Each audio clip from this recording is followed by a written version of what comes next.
Hey, good evening, everyone. Those of you who don't know me, my name is Gary Mond. I'm chairman of the National Jewish Assembly, and it's my great pleasure to introduce tonight's Zoom meeting on the subject of the Hamas massacre, the behavior of the media, and of the United Nations. We have two guest speakers tonight, Gil Hoffman and Dina Rovner. Gil is going to speak first for 15 minutes to 20 minutes, and then Dina will speak afterwards. So I'm going to introduce Gil, and then when he's finished, I'll introduce Dina.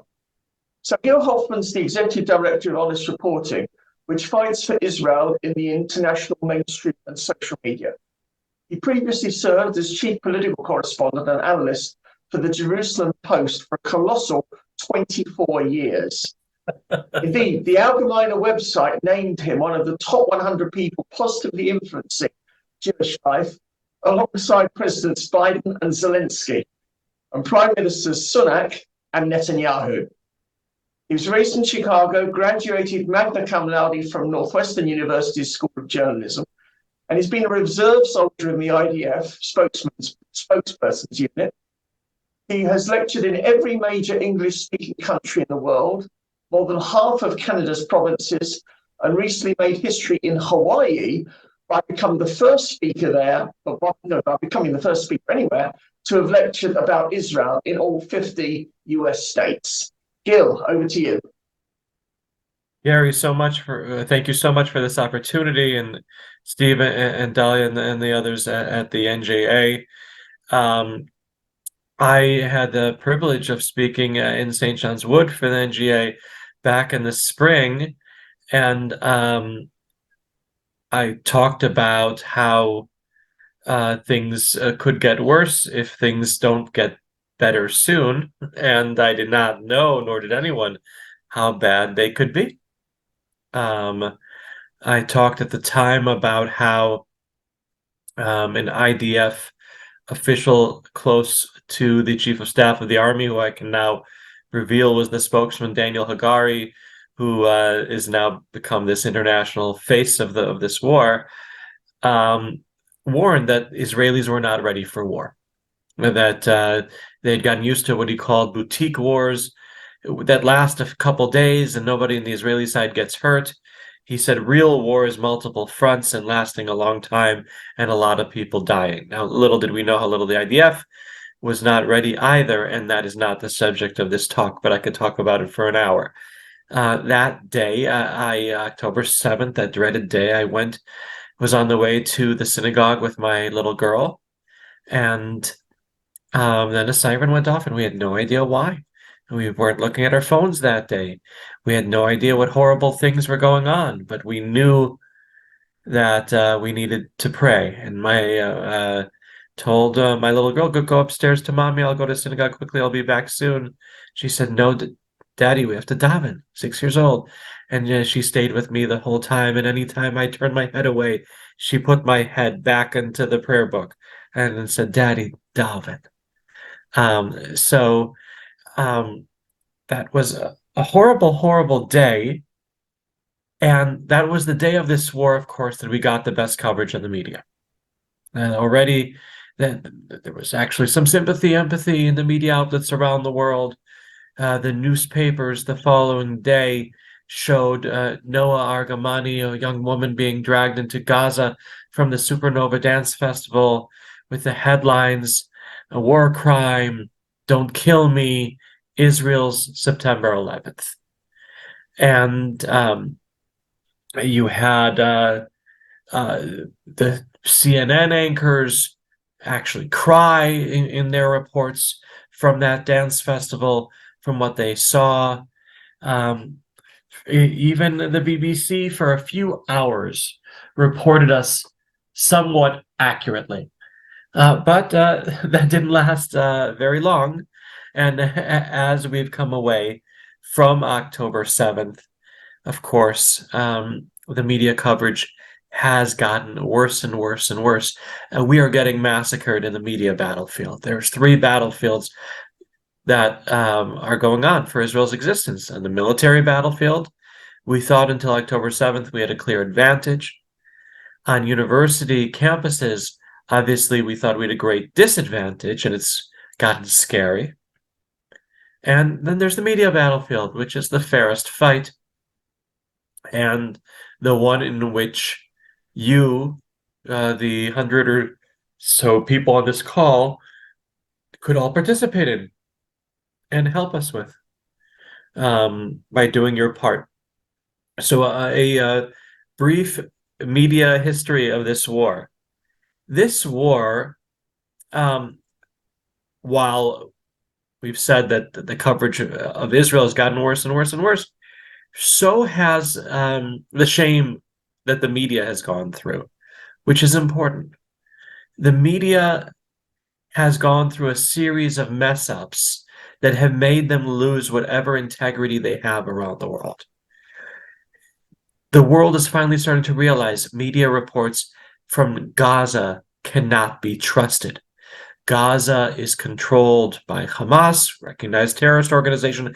Everyone around the world realizes they're a terrorist organization, except for Jeremy Corbyn. And so they do not have freedom of the press in Gaza, and people cannot trust anything being reported from Gaza. So here we go. The war began October 7th. We said actual empathy for a day or two.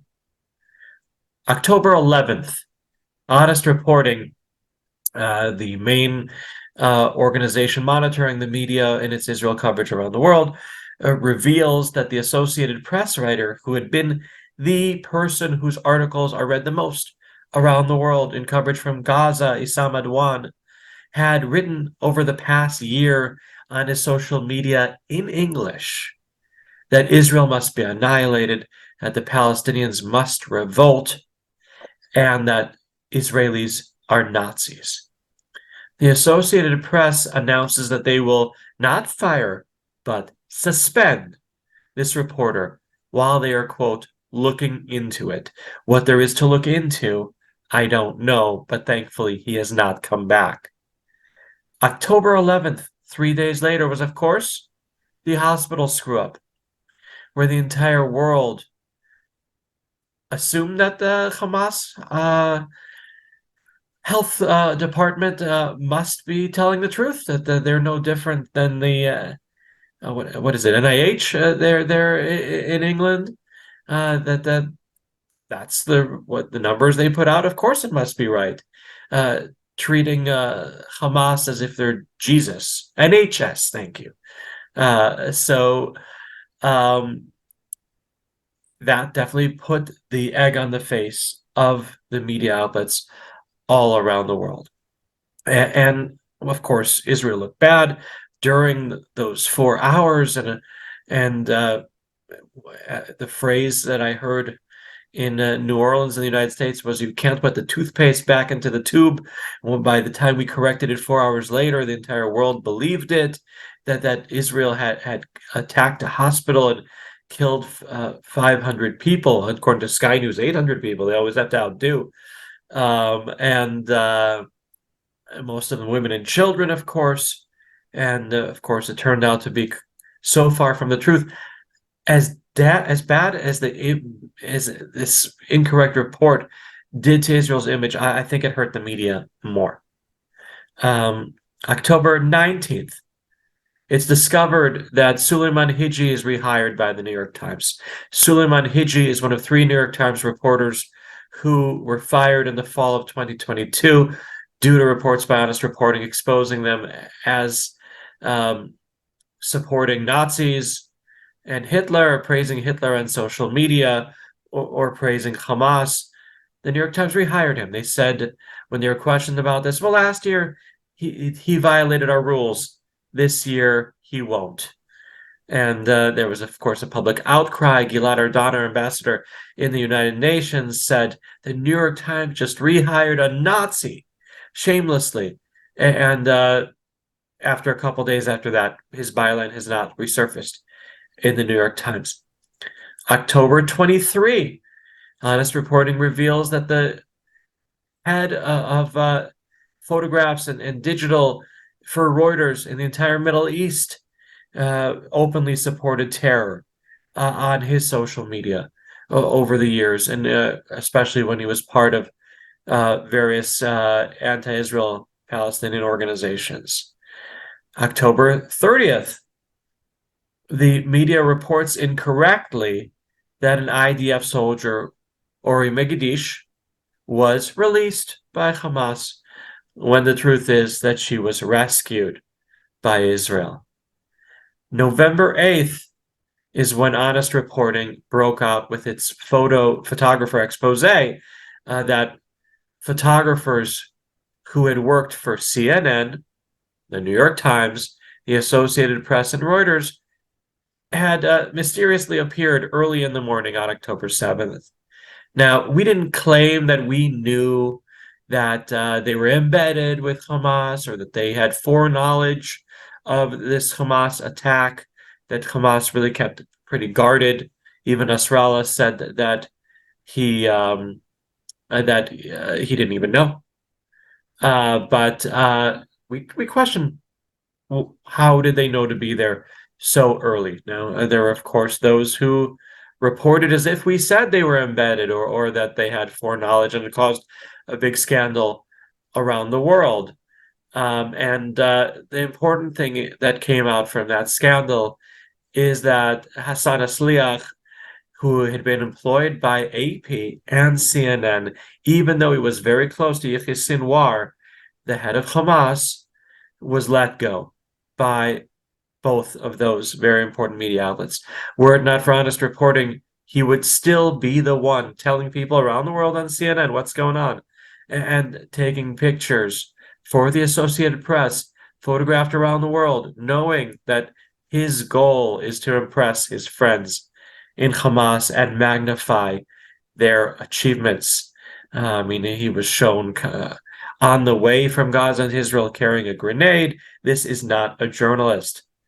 Now, I guess we'll end with what was it? Gary's computer that started the video clip of BBC from today.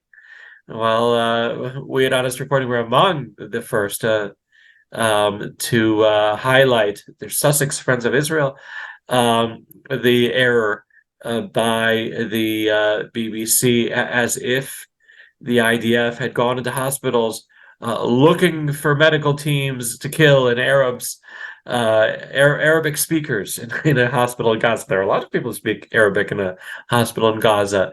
When the correct reading of the IDF press release that they had somehow said they took from Reuters, though I'm sure they received it themselves, said that Israel came into the hospital with Arabic-speaking soldiers to facilitate the doctors realizing that they mean no harm. They're going down into the tunnels to deal with to recover the weapons that are used there, which I'm sure Dina will tell you soon. Hospitals that are used to store weapons lose their immunity from being a military target. So it took them only a few hours to apologize for this report, and Gary has the clip ready if he wants to play it later of the apology, which, you can't take that for granted, that the BBC is apologizing for anything, let alone within a matter of hours.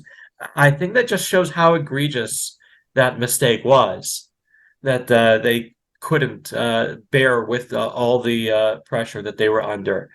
Look, we've been trying to play our part in highlighting the more obvious things like the 7 I just mentioned, but there have been mistakes by the media in covering this conflict nonstop since October 7th that we've been trying to make sure the world knows about on our social media.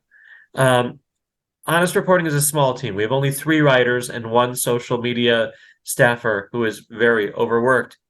In the year 2022, 4 million people saw what we put on social media. We've had 67 million since October 7th and 105 million since January 1st. So we are becoming a force to be reckoned with. And what's important is that it's happening outside of our echo chamber. With all due respect to you who are the people who I would hope are subscribers to Honest Reporting. And if not, you can go to honestreporting.com and click on subscribe right now. You are our base. You are not our goal. Our goal is outside the echo chamber. And so out of the 67 million people who have seen what our content on social media since October 7th, 45.6% are under 25, 74.5% are under 35, 89.4% are 45 and younger. I'm 46. So 90% of the people reading our content on social media are younger than me. And that is something that gives me hope that they're finding out the truth. 67 million people. I'll be happy to take questions afterward, though I've kept to my 15 minutes. It was a pleasure to inform you on what's happening in the media war that is the key to victory on the military battlefield that we hope and pray will happen soon with all our kidnapped civilians and soldiers coming home. Thank you very much. Thank you very much indeed, Gil. I'm going to now call on Dina Rovner to speak, but firstly, I just want to remind you that after Dina's finished speaking, it will be your opportunity to ask questions. And if you want to ask questions, please raise your virtual hand. You'll see at the bottom of your screen, one of the options under Zoom is raise hand. And if you want to ask a question, please click on that and I will call you in the order in which I see you. So our second speaker is Dina Rovner. Dina is a graduate of Northwestern University Law School. She made Aliyah back in 2006 and has been the legal advisor for UN Watch since 2017. UN Watch is an NGO which is based in Geneva in Switzerland, and its mandate is to monitor the performance of the United Nations by the yardstick of its own charter. In her position as legal advisor, Dina maintains the UN Watch database, which is a powerful digital advocacy tool focused on monitoring and combating anti-Israel bias at the United Nations. She also appears at the United Nations, researches and writes legal briefs, UN submissions, and reports on human rights and the UN's bias against Israel, including reports on UNRWA. Prior to joining UN Watch, Dina used to work as a lawyer for Shurat Hadin, which is also known as the Israel Law Center. Dina, you're welcome. Over to you. Okay, well, thank you very much for having me, and thank you for organizing this. So I'll just get right into it. Yesterday, UNRWA tweeted that it had received another report of Israeli forces entering an UNRWA school and using it for military operations. Now, we've heard many statements from UNRWA's Commissioner General over the last month, mourning the loss of UNRWA colleagues and condemning Israeli strikes that have caused damage to UNRWA schools. But what we haven't heard is any condemnation or outrage at Hamas by UNRWA at Hamas for using UNRWA installations as human shields. UNRWA, which is short for the UN Relief and Works Agency for Palestine Refugees, was originally created as a temporary organization to resettle the Palestinian refugees from the 1948 war. And it's very unique. It's the UN Refugee Agency that exclusively serves the Palestinian population. So all other refugees in the world fall under the UN High Commissioner for Refugees, which is UNHCR. And UNHCR strives to find permanent solutions for its refugees so that it can remove them from its refugee rosters. But while UNHCR actively tries to resettle its refugees, UNRWA does the very opposite. Today, UNRWA has no mandate to resettle the Palestinian refugees or to find lasting, durable solutions for them, which is why the original 750,000 refugees from 1948 are now 5.9 million, according to UNRWA's website. Instead of being an instrument for conflict resolution, which you would think it would be as a UN agency, UNRWA's sole purpose today is to perpetuate the conflict.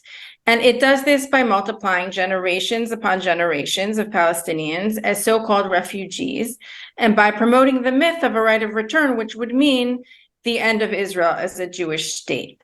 And yet Western donors, including the UK, continue to support UNRWA. As UNRWA veered away from its original resettlement mandate, it developed into a kind of welfare agency for the Palestinians, which provides government-like services, including healthcare and education. Now, this is something that UNHCR doesn't do. And in order to provide those services, UNRWA had to hire a lot of staff. So today, UNRWA has about 20,000 educational staff. And where does it find all these teachers? Well, it hires them from within the Palestinian refugee population. And so what happened over the years is that UNRWA camps and UNRWA schools became a breeding ground for terrorism. So there's an excellent book that I'm going to plug a little here. It's called The War of Return by Einat Wolf and Adi Schwartz. And the authors talk about the culture in the refugee camps and the indoctrination in UNRWA schools in the 1960s, 70s, and 80s. And they talk about how UNRWA schools drilled in students the idea of a violent return to the territory of Israel. The Palestinians used the UNRWA education system with the imprimatur of the UN and paid for by UN member states to mobilize the refugees for the Palestinian armed struggle.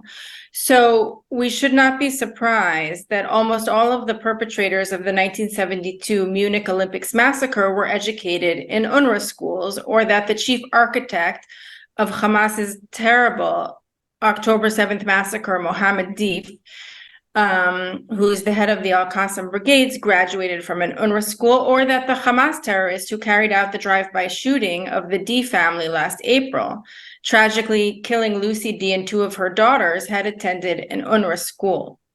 What we see is that from UNRWA's early days until today, UNRWA schools continue to produce radical jihadi terrorists. Now, I'm here to speak to you about UN Watch's research.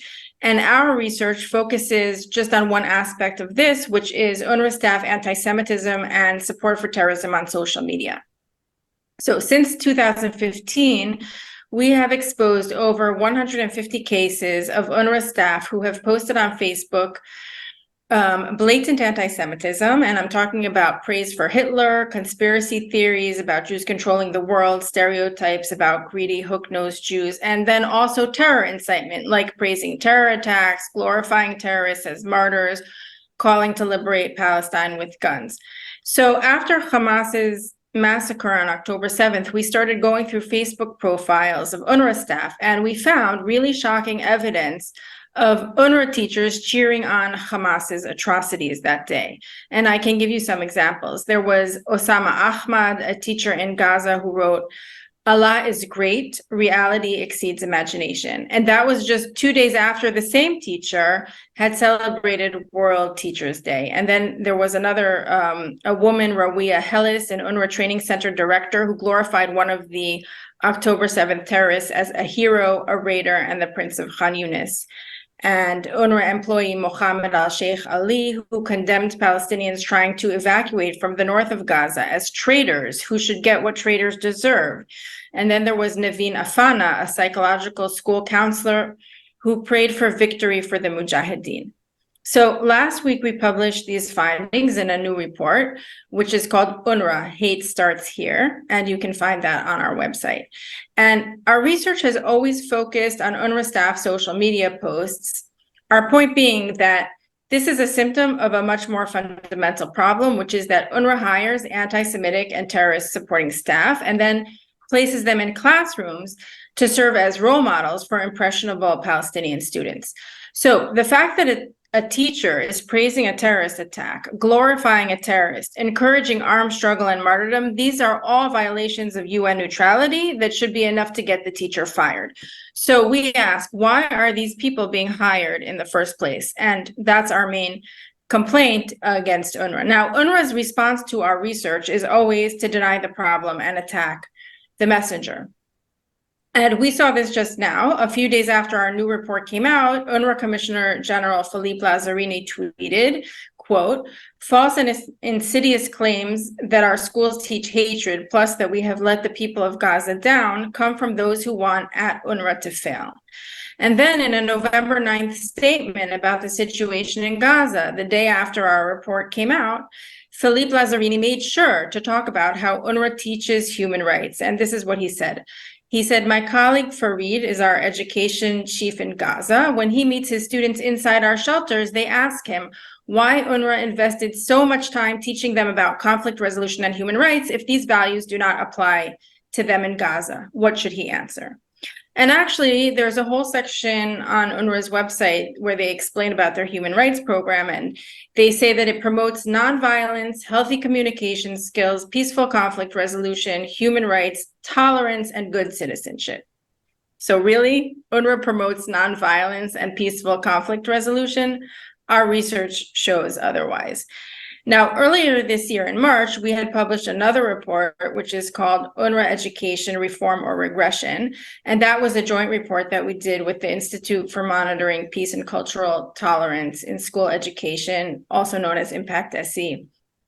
And of course, what we found there completely contradicts these claims by UNRWA about its so-called human rights education. So in our March report, we actually went beyond the social media and we showed what's actually happening in the classroom. And thanks to Impact SE, we were able to find, we had examples of lesson plans demonizing Israel and photos of classroom blackboards teaching students to admire terrorists. We had 25 examples from 10 different schools in Gaza. For example, we found actual classroom photos of lessons being taught about Dalal Mughrabi, who carried out the 1978 Coastal Road Massacre, in which 38 people were killed, and she's being taught as a hero to be emulated. Ninth graders were taught a lesson where a bombing of a Jewish bus was referred to as a barbecue party. Seventh grade students were taught to pursue violence against Israel with blood and flesh. Sixth grade girls were taught to liberate the homeland by sacrificing their blood. And there was also a lot of demonization, historical revisionism, denying the Jewish connection to Israel, and so forth. So, of course, this isn't just about social media, because we can see here what is happening in the classroom. And whatever UNRWA says about teaching human rights, it just doesn't correspond with our findings. And the fact that UNRWA completely denies the existence of a problem just shows how deep-seated and how structural it is. So I want to spend a few minutes now talking about the connections between UNRWA and Hamas, because that's also part of my topic and it relates to our research. I mentioned in the beginning that many Palestinian terrorists are graduates of UNRWA schools. And it's actually not a big secret that UNRWA employees have been affiliated with Hamas. Back in 2017, there was a scandal when the head of the UNRWA Gaza Teachers Union, Suhail al-Hindi, was elected to the Hamas Politburo. At the time, he was forced out of UNRWA, but it wasn't because of his affiliation with Hamas. It was because he had been elected to a political office, and UNRWA employees are not allowed to hold any political office. The connections between UNRWA and Hamas are quite extensive. You might recall that during the 2014 Gaza war, the UN itself found that Hamas had launched rockets from UNRWA schools, and more recently, there have been, UNRWA itself has admitted that terror tunnels were found under its schools. And even last week, during this current war, I saw a tweet by the IDF spokesperson, Daniel Hagari, about tunnels being found next to an UNRWA school. So this is ongoing. And we've also seen how UNRWA is highly susceptible to pressure from Hamas. Now, I can give you an example about this from our March 2023 report. One of the teachers that we had featured in that report was a man named Riyad Mustafa Nimr, a teacher at UNRWA's Al-Manara school at the Nar al-Bared camp in northern Lebanon, who had publicly endorsed a gruesome mass murder by Palestinian terrorists at a Jerusalem synagogue. You might remember it was the Har Nof massacre. And he posted a video on Facebook of terrorist Ibrahim Nabulsi's funeral, hailing him as a pure soul. Nabulsi, of course, had been responsible for attacks on Israeli soldiers and civilians in the West Bank. So UNRWA responded by suspending Nimr. Great, right? But then what happened? Nimr's suspension prompted angry strikes and protests by the UNRWA staff unions and committees. including a 3-day strike in which UNRWA teachers pulled their students out of class. The strikes paralyzed UNRWA operations, shutting down all services except healthcare. The UNRWA Teachers Union cast Nimmer as a patriot. This is a teacher who glorified terrorists. They said he was being disciplined for sharing patriotic publications on social media.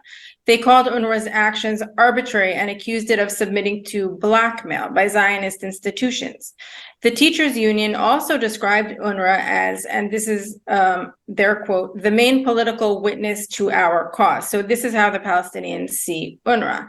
And other Palestinian activists said UNRWA should always remain a defender of the people's rights, meaning that UNRWA should basically be a political advocate for the Palestinians. Palestinian factions issued a statement demanding that UNRWA not align itself with the policy of the Zionist enemy.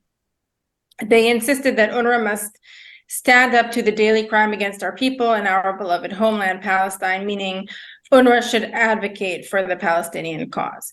And they threatened that if UNRWA did not immediately reinstate Nimr, the strike will spread to all camps in Lebanon. Now, of course, Hamas and Islamic Jihad and other terrorist factions also pressured UNRWA about this teacher. So then what happened after that? Well, of course, UNRWA caved into the pressure and reinstated Nimr. And according to one source, the director of UNRWA in Lebanon, Dorothy Klaus, was very cooperative after learning that the situation in the camps had become unbearable and may be, quote, a prelude to many things. So if you think any of this sounds familiar, well, it does. I'm sure a lot of you remember what happened to UNRWA Gaza director Matthias Shmuel when he went on Israeli TV in the middle of 2021, the May 2021 war between Israel and Hamas, and said that the Israeli strikes in Gaza were, quote, very precise. At the time, Hamas immediately declared Shmuel persona non grata in Gaza, and UNRWA had to quickly get him out of Gaza because they no longer could guarantee his safety. So we again see how UNRWA caves into Hamas pressure. And just a few weeks ago, when an UNRWA employee tweeted that Hamas had stolen fuel from an UNRWA facility, information which had been confirmed by other sources in a Haaretz news article, the tweet was quickly deleted, and then very strongly denied. So we see how vulnerable UNRWA is to pressure from Hamas. And these incidents raise a lot of questions. UNRWA is supposed to be a neutral and independent UN humanitarian agency. Neutrality and independence are core humanitarian principles, but our research shows that UNRWA routinely hires staff that is anti-Semitic and supports terrorism. Well, that's a violation of neutrality. And we've also seen how easily UNRWA caves into pressure from Hamas. So clearly UNRWA is not independent. So I think we have to ask our governments why it is that they're supporting a UN agency funded by our tax dollars to advocate for the Palestinians' political cause, to teach Palestinian children hate and violence, and to threaten the security of another UN member state, Israel. And these are questions that really have to be asked. And I'll end it there, but I'll be happy to answer any questions about our research and UNRWA and the UN in general. Thank you so much, Dina. Once again, please put up your hands to ask questions. I'm going to ask the first question. I'll just tell people that Gil is going to have to leave us at 8 o'clock, but Dina can stay on, and we'll carry on till probably about 8:15, depending on the volume of questions. So my question is, what do you think, and this is mainly directed at Gil, but I'd like to hear Dina's views as well. What do you think Israel can do to improve its Hasbara, to actually get a better message across? In my personal view, it's actually a little bit better than it's been in the past. I think that Netanyahu has come across quite well in his various addresses, but there's probably still a long way to go. And I'd like to hear Gil's view and then Dina's view. Gil. Okay, not addressing Netanyahu, but addressing the IDF in terms of its spokesman. If I address Netanyahu, we've got a very different forum here where everybody will have an opinion and it'll get messy. But the IDF has been through many Hasbara nightmares. You all can name them: Mohammed al-Dura, the Mavi Marmara, The just a few the May 2021 war, when Israel brought down a tower in Gaza that was the headquarters for Al Jazeera and the Associated Press, but neglected to say that the reason why they took that tower down was because it was the cyber tower of Hamas that was interfering with the Iron Dome. By the time they said it, then nobody was really paying attention. We've learned that we have to be much, much quicker. It took 4 hours for the IDF chief of staff and head of the Air Force to say that they had firm proof that Israel did not bomb that hospital. That's a lot better than 5 days, but it needs to be 5 minutes.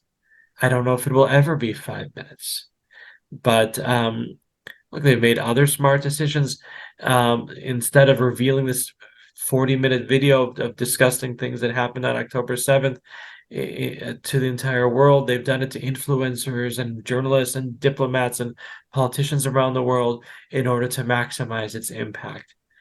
Somebody mentioned in the chat that we have spokespeople who are doing very well, some of them of British descent. My friend Elon Levy, Mark Regev, of course, who was our ambassador, Australian descent, but was an ambassador to England, Jonathan Conricus, Peter Lerner, and of course, Richard Heft, who's Scottish. I don't know if we have any Scots here who could be very proud that the head of the English department of the IDF spokesman's unit for the first time is Glaswegian. But we need to have more women.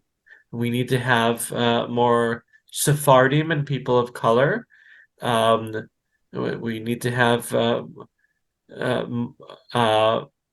more of Dahlia's daughter, Karen. And we need to have more people like her who can present the face of Israel and the IDF, which is much more varied and not white, and not even entirely, not all straight either, and presents a different face of Israel to the world. Dina, your view. Yeah, I mean, I definitely agree with everything that Gil said, and I'll just add a couple things. I mean, if we're very focused, I've been reviewing statements by UN officials since October 7th. And we have a blog post about that on our website, which analyzes the statements. And we see things like that Gaza hospital. I've seen many more incidents like that, like, Israel attacked an ambulance, or what Israel did in the Jabalia refugee camp, or especially from UNRWA. We're seeing a lot of, like I said in the beginning, the morning, UN employees that have been killed and attacks that have harmed UNRWA schools. And I'm not seeing much from the IDF or from, anyone kind of refuting those claims or explaining what really happened. And it would be nice to see that. I think it's really important.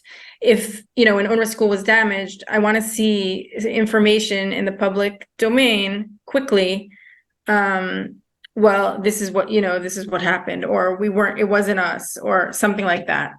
And another thing I'll just say is that Israeli officials, it would be really helpful if they would get some kind of a memo, like tone it down. I mean, I know that Netanyahu did tell his fellow ministers to tone it down, but some of the statements that we've been hearing are just damaging, and it's unfortunate.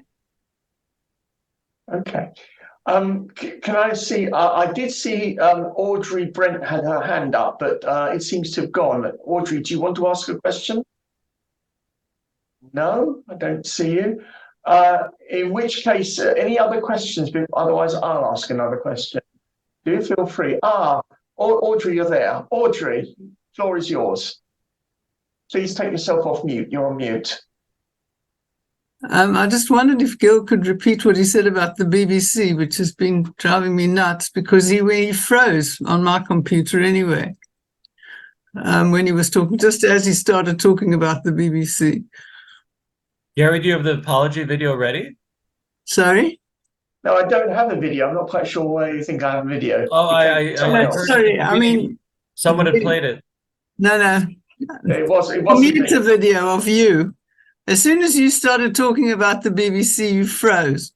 And Anyway. I really wanted to know what you said about the BBC. So if you could repeat that. Just briefly, yeah. I could even find the apology and share it, but or somebody else here can. This morning, the BBC reported incorrectly about Israel's. I don't like the word invasion, but Israel's operation inside the Shifa hospital. That's been a base for Hamas terror, and the IDF spokesman put out a statement saying that they had brought with them soldiers who speak Arabic, who could talk to the doctors and the people there, saying, you know, we don't mean any harm and continue on with your hospital. You know, we're here to go in and to where the terrorists were and to make sure that they won't be able to use it for terror anymore. And they reported on the BBC that Israel was targeting Arabic speakers and medical teams when we had brought Arabic speakers and medical teams with us, and they apologized after a few hours. No, they apologized in public. They really did apologize. Do you want me to show the apology, Gil? No, I believe you. Sure, 30 seconds couldn't hurt. Yeah, come on, let's show it. Okay. Okay. I've got to find it on my screen. Okay. They also said that Israeli soldiers had been shooting at people who were trying to get out of the Shifa hospital, which I found very hard to believe. It's just a lie. It's not a question of being hard to believe. Absolutely. While Steve's looking for the video, Dina, do you want? Oh, he's got it. Right, over to you, Steve. From the BBC. BBC News, as it covered initial reports that Israeli forces had entered Gaza's main hospital. We said that medical teams and Arab speakers were being targeted. This was incorrect and misquoted a Reuters report. We should have said IDF forces included medical teams and Arabic speakers for this operation. So we apologize for this error, which fell below our usual editorial standards. The correct version of events was broadcast minutes later. Just a reminder, now an apology from the BBC. BBC News, as it covered initial reports that Israeli... Number one, thanks to the Sussex Friends of Israel, who I think led the way on bringing about this apology and highlighting, and that shows the power that grassroots organizations can have. And number two, you heard what she said about the standards of the normal standards of the BBC. Well, they're pretty low in my view. I think we all have something to say about that.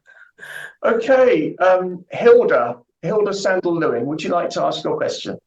Hi, Sandak Lewin, not Sandal Lewin. Oh, sorry, Sandak, yes. my apologies. No, that's fine. I just wanted to ask, would you please tell us again what the name of the book is that you referred to, Dina? And also, are you actually a lawyer for United Nations to control what's going on? Or you talked a lot about research, but do you have control at United Nations to point out what is dishonest information and what is actually going on with UNRWA and so on? Are you able to point that out to them? Okay, so I'll start. The book that I was talking about, it's called The War of Return by Einat Wilf and Adi Schwartz. It's a book about UNRWA. And I work for an organization called UN Watch, which is an NGO. We're not connected to the UN at all. It's an NGO in Geneva that, like Gary said in the beginning, monitors the UN according to the yardstick of its charter. And one of the main things that we do is we hold the UN to account. So we're not part of the UN, we're outside the UN, and we criticize the UN. So the UN actually doesn't like us very much. I've got it. I understand. And there was so much information you gave there about, the teachers and this and that. It was really packed with information. Is it possible you could give the name of the book that you were referring to? Right. So Right at the beginning? I think the book I said, it's called The War of Return, but if you're interested in our research and our reports, Yes. then you can find all of that on our website, which is www.unwatch.org. Dina, I have just been sharing in the chat that we will be sharing all this information in our mail out to you Very all much. tomorrow. Thank you very much. Thanks very much. Peter Baum. Hi, Gary. Hi, And Peter. I'll direct this question to either Gil or Dina, whoever wants to take it on. All of us, I'm sure, who are on this Zoom meeting now, have for years had to suffer such saturation coverage of anti-Jewish state propaganda, whether it's from the BBC, CNN, Al Jazeera.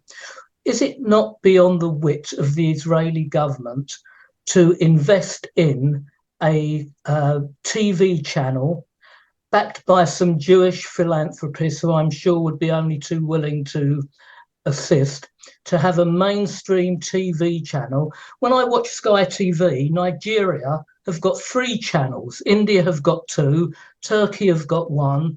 Why, oh why, would not the Israeli government, with some private backing, invest in a TV channel that could at least get the message, challenge the mainstream media channels that are so anti-Jewish state? Gil first, and then Dina. I don't know. I-24 that somebody put in the chat is privately owned by a French multimillionaire. And I don't know of it having a political sway in one direction or another. I'm frequently interviewed over there, and you can watch them online. But I do not know why Israel has never invested that way to the point of having a television station that can be seen around the world as other countries have. They've always invested very little in their public diplomacy. Shimon Peres said, if you have the right kind of policies, you don't need good PR.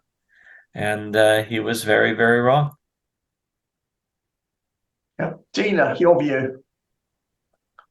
Yeah, I mean, I'm not sure, to be honest. I mean, someone did put in the chat, there's I-24 News. There are other stations. I guess I-24 News is the main one that broadcasts in English. And I think they do a very good job of covering, in a obviously pro-Israel way. And so I'm not sure if the government needs to really invest in its own TV station, or just these other TV stations should be just more promoted and more should become more widely watched. Excellent. Oh, we're getting more questions now. Anthony Blake, you're next. It'd be nice if you could put your camera on. And also come off mute. Hello? Okay, well, we'll go to another question, come back to you, Anthony, when you're ready. Lawrence Julius, our Vice Chairman. Yeah, hi, good evening. My pet topic, the BBC, which David just brought up. When the BBC apologised today, it changes very little. The BBC is probably the world's most influential media company. Lots of soft power. They consistently speak to an agenda, not providing proper context. Israel is always shown as militaristic, Palestinians always as victims. No mention of the rocket barrages on Israel at all. Little mention of sorry, I can't remember right. Little mention of the rockets being fired. You never see a rocket launch, and very little mention of the hostages. But consistently, every day, human interest stories on the Palestinians. Look, and they report news without validating it first, like the hospital incident. They pay no price for this misreporting, and if we can change their behavior, we ought to be able to change the behavior of others. What do you think Israel can do to influence the BBC journalists that they have to pay a price for their bad reporting to influence them to change? Okay, so you had me at the very beginning of the last sentence, Lawrence, and you lost me in the second half of it. What can Israel do? But I want to address that part first, and then I'll get to pay the price. Okay. When Rishi Sunak came to Israel and met with the president of Israel, Isaac Herzog, what did President Herzog ask him to do? He asked him to get the BBC to stop using the word militants to describe Hamas and use the word terrorist, because after all, British policy is that Hamas is a terrorist organization. And the following day, the BBC put out a statement saying it would start saying that the BBC is in fact that the British government has called it a terrorist organization. Did they actually enforce that? You watch the BBC a lot more than me. No. The answer is no. And that leads to the pay the price. I don't know of anything we can do to make them. If they got excluded from briefings with Herzog or not allowed to ask questions, would anything like that help? What, we'd have to do that to the whole world. Okay. I'm sorry, I only have 5 minutes left. Okay, fine. Okay, thanks. I'll just ask Anthony and David if they've got questions for Gil, because they've got 5 minutes left. Anthony, could you come off mute, please, and ask a question?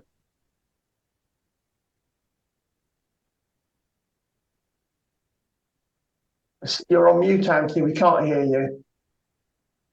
Okay, David. And Gary, Anthony wrote in the chat he has a problem with his microphone, and he's written this question there. Right, I'm looking at looking for. I see the questions about Sky News Australia being better than Sky News England. I have no idea why. I'm so sorry. Okay, David Chester, could you come off mute, please, and hopefully turn your camera on? David Chester. No? Okay. Right. Well, as you've got to go now in just 2 or 3 minutes, I'm going to ask Steve Winston, our Chief Executive, to propose a vote of thanks to you. To thank you for Steve, over to you. Well, Gil and Dina, thank you. Are you good? Dina's staying, just to Gil. Okay, so we've still got some time with Dina, but Gil, thank you. You know, as always, you are on the forefront of the other battle that's happening, the battle against Israel from the media, and Honest Reporting are doing some amazing work. You've shared with us some amazing statistics, and it was, for me, very heartening to hear the quite high statistic or high number of the younger generation who are engaging with Honest Reporting on their social media. So that's very encouraging. We will share out your email address and your website in our email tomorrow to everyone who's registered. But I think, you know, I'm sure that everyone here tonight will join me in saying, Kol hakavod, wonderful work. Keep it up, keep strong against the onslaught. We know that you're dealing with a daily tsunami of onslaught in the media. And, you know, we are here to help. So thank you very much. Thank you. You seem to have just 2 minutes left, and David Chester's now come off mute. David, can you ask your question quickly? Yeah, I basically asked Dina. Whatever you say, Dina, to in that case, I'm going to say goodbye to everyone. Okay, Gil, thank you so much. Thanks, Gil. Thanks. Bye-bye. My pleasure. Bye, Gil. Whatever you say to the United Nations won't matter one iota.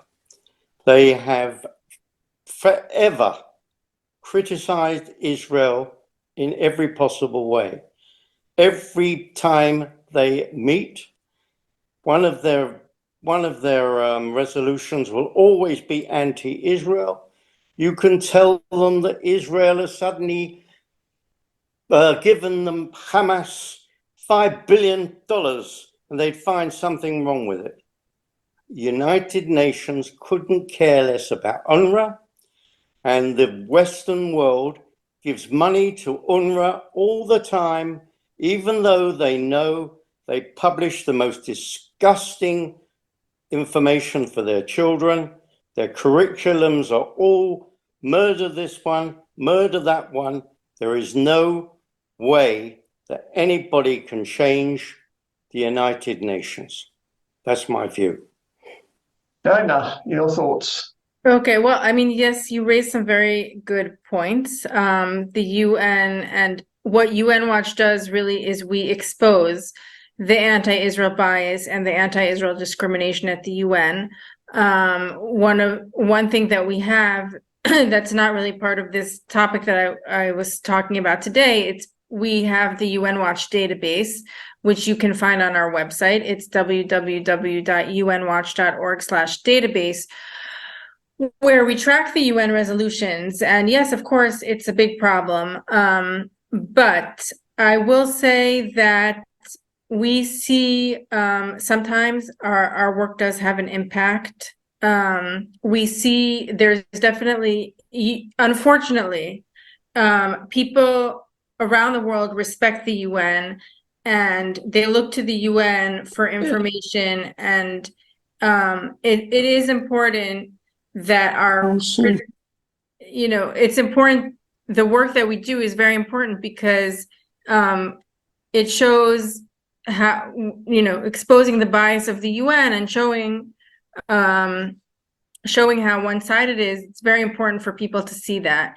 And whether or not, we definitely can't make an immediate change, but we hope over the long term that we will be able to have at least some impact. And one way that people can impact what happens in the UN, and this is, for all the people on this call, what is the UN? The UN is made up of 193 member states, and the UK is one of the member states of the UN. So if there's anything ever that concerns you about the UN or how it's treating Israel, or how its money is being allocated for, different institutions like UNRWA that are, basically undermining peace, it's important for you to speak up and raise your voices with your representatives. And I think that's, maybe the best way to bring about change. Thank you, Dina. Marilyn Herman. Marilyn, will you come off mute, please? Yes, hi. Hi, Marilyn. Can you hear me? Yes. I've actually set out my question. I'm in a public place, so I actually put it in the questions. I wanted to ask about the moral culpability of the United Nations and other nations for the civilian death toll in Gaza, for not putting pressure on Hamas to refrain from using their civilians as human shields, for not providing safe passage and refuge to Palestinian civilians. To what extent are these bodies and countries morally culpable for the death toll? Dina. I mean, I think the UN, where I would say the UN's moral culpability comes in, is in the UN operates in Gaza, and I focused my talk about UNRWA. So I think I explained how UNRWA is very susceptible to pressure from Hamas. And, we've seen in the past how Hamas has launched rockets from UNRWA schools. It has tunnels under UNRWA schools. And even now, it is operating at least from very close to UNRWA facilities and putting them in harm's way. So I think that the moral culpability of the UN is in knowing about Hamas's military activities and its use of these civilian and humanitarian installations as human shields and not speaking up. And unfortunately, what we've seen in the statements from the UN since October 7th is exactly that. They rarely, I mean, they do sometimes, but it's very rare where they criticize Hamas for human shields. And most of their criticism, almost all, is directed at Israel. The fact that Israeli strikes harm these civilian structures. And so I think, you know, you raised a good point, and there is definitely moral culpability there.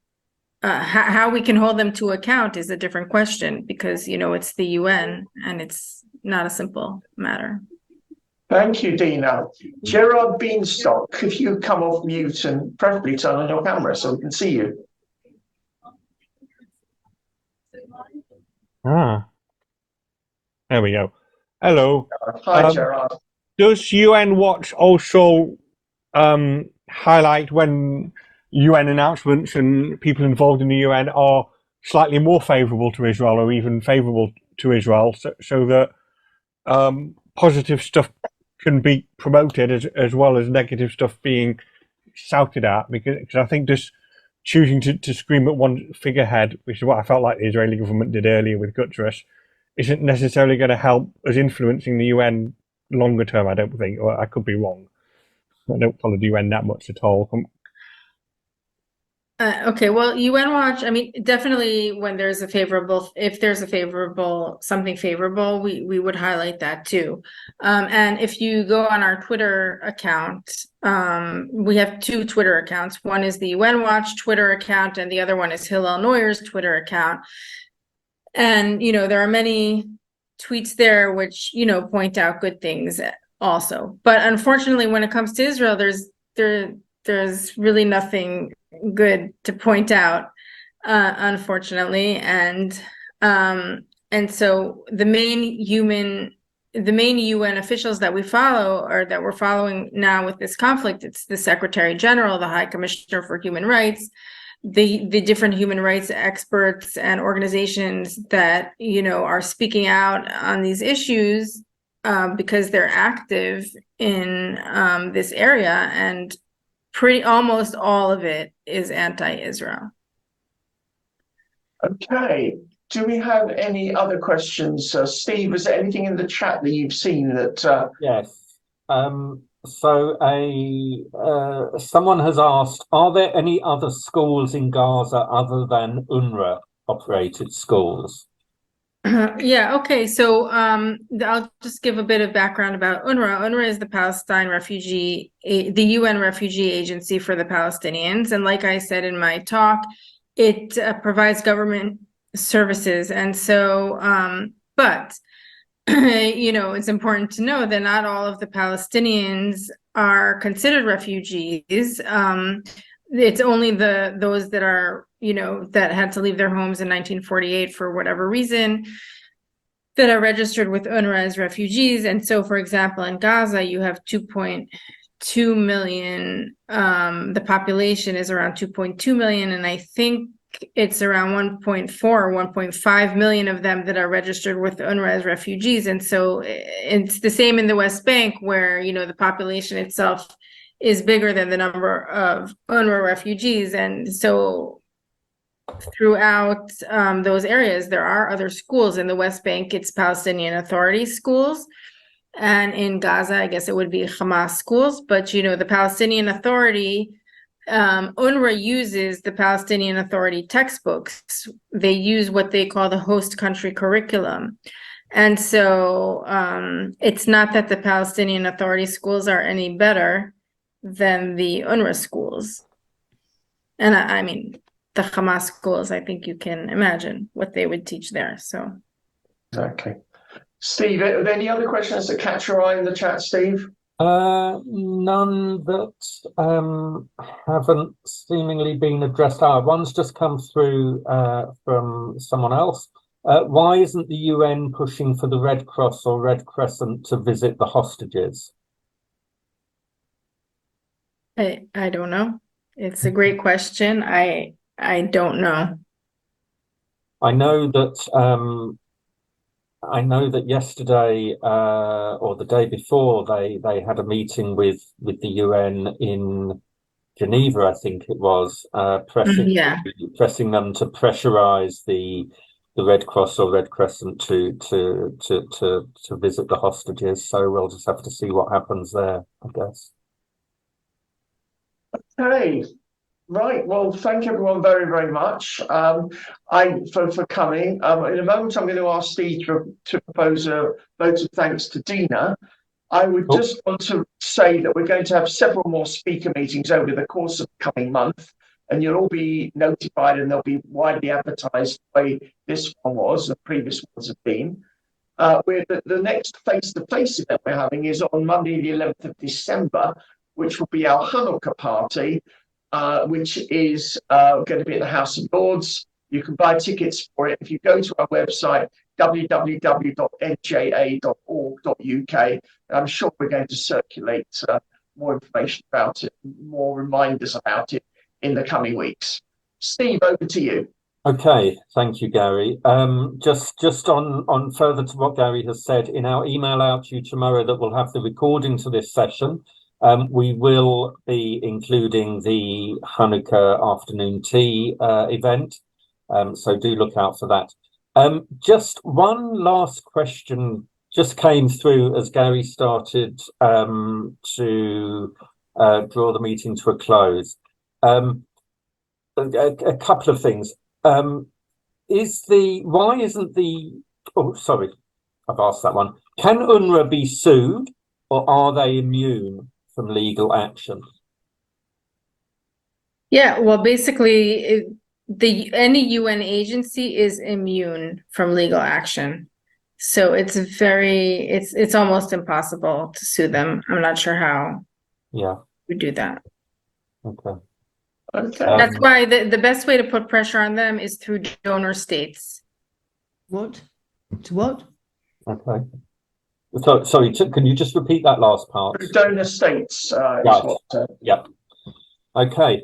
Well, Dina, it's you've given a fascinating insight into the events leading up to and around on the day of and after the Hamas massacre of 1,200 Israeli civilians, men, women, children, elderly, Holocaust survivors, the taking of hostages, all of that, all of those, each individual murder and hostage taking of hostages is a war crime.